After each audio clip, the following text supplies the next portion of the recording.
Ming afsus va nadomatlar bo'lsin-kim, bugun yana bir juma namozini o'qiy olmaymiz.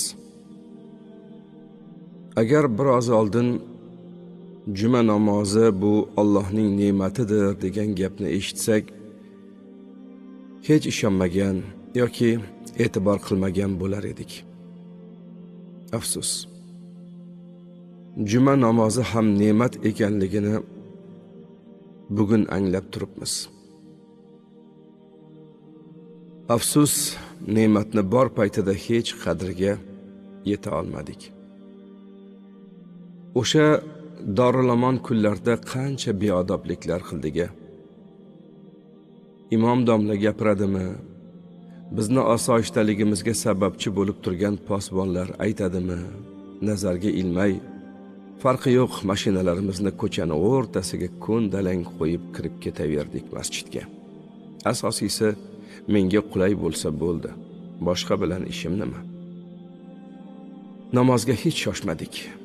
Soat 1ga taqab kelib, tez namozni farzini ado qildik-ku, duolar ham qilmay, Robbimizga munojat ham qilmay, mana juma namozini qoyillatdim deb o'zimizcha mag'rur masjidlarni tark etdik.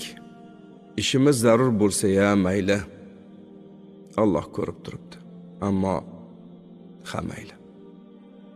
Shu qisqa vaqt ichida ham dunyo ishlarini qo'ymay, ozgina salovat yoki istig'for aytish o'rniga masjidda telefon kavlab o'tirdik.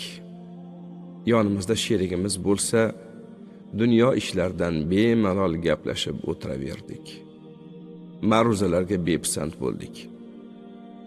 Imomlarni unisini bundoq, bunisini undoq deb xato nuqsonlarni topishga harakat qildik. Na o'zimiz ilm izladik va na ilm berganni qadrladik. Xullas, uydamiz. Bugun ham jamoat bilan juma namozini o'qiy olmaymiz. Endi qachon masjidlarimiz eshigi ochilishini umid bilan kutyapmiz. Nima deysiz? Tavbamizga tayandikmikin? Aqlimiz kirdimikin? Inshaalloh bu balolardan qutulib olsak, o'zgararmikinmiz?